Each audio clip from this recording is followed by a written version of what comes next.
The pain at the pumps continue.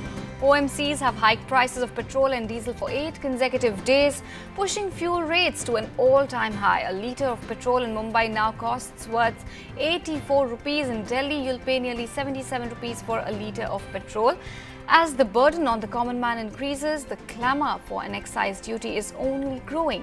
Nayantara Rai will tell us if the excise duty is cut, then how will it impact the economy? Let's go across to her. Petrol diesel prices have gone through the roof. You're seeing consumer angst. Opposition is using this as an opportunity to hit back at the Modi government as well. With petrol and diesel at record highs, there's a clamour once again to reduce the burden when it comes in the form of taxes. When you look at your fuel bill, what you pay for petrol and diesel, on an average, nearly 50 to 55% is in the form of taxes that are given to the centre as well as the state. Yes, the Modi government has increased excise duty by as many as 9 times since it's come to power, and at a time when it enjoyed the bonanza of low crude oil prices. Crude had fallen below $30 since Modi has been in power. But if you cut down on excise, it has huge revenue implications. It also does not provide the Modi government with the opportunity of pump priming the economy. If it doesn't pump prime the economy, there will be serious implications for you and me. We anyway talk about job creation, for example, infrastructure development, etc. All of that is going to be impacted. States, there's a clamour for states to play ball. 21 states are controlled by the BJP. Why aren't they taking the lead and cutting down on VAT? Why aren't they allowing it to come under GST? Again, sounds very simplistic, but how are you supposed to find a middle path? Look at the sales tax structure that you have across the country.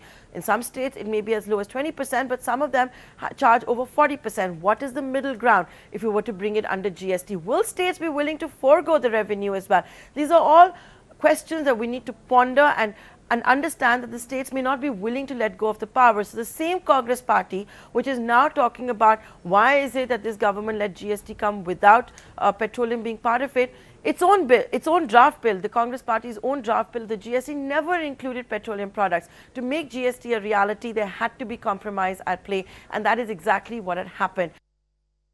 Thanks, Nayantara, for breaking it down for us. Meantime, higher collections from GST this fiscal can create elbow room for an excise cut on fuels, says Niti Aayog Vice Chair Rajiv Kumar in an exclusive chat with ET Now. He says that the centre can give relief to consumers by cutting excise and offsetting revenue foregone via divestments.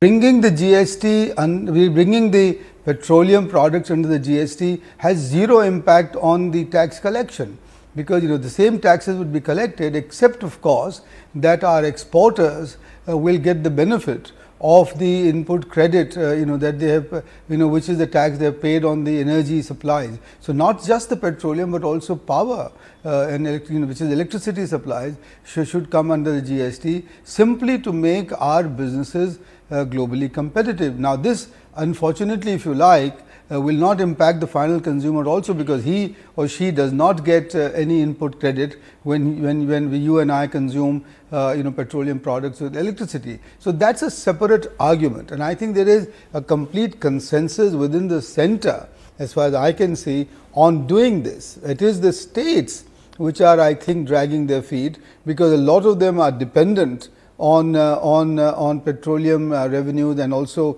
some of the duties that they charge on electricity for revenue as revenue sources. Now, my take to them is that as your revenues are rising because of the buoyancy in the GST, as also the buoyancy in the direct taxes, and I think this is the time to give up this one and bring the two under the GST as soon as possible, because otherwise the businesses locate all over the country will stand to lose because of loss of competitiveness. So I think the sooner that is done, the better it is. And I'd heard the finance minister say very clearly that the centre would quite like these products, all energy related products, to be brought under GST as soon as possible. Now, my question also on that is the MSP hikes will also start pinching, and at some point the government perhaps will have to give some relief. You are confident that by giving the relief, the fisc will be under pressure, right? By giving the relief on the excise duties? As I said, Yes, there is, yes, in my sir. view, enough fiscal space already, and that there is room for much more pointed and focused action on improving the non-tax revenues on part of the government. And I think this should be done now, and there are proposals for it already, and I am hoping that this action for raising, for example, the Suti holdings of the government, I see no reason at all for the government not to liquidate them at this point of time.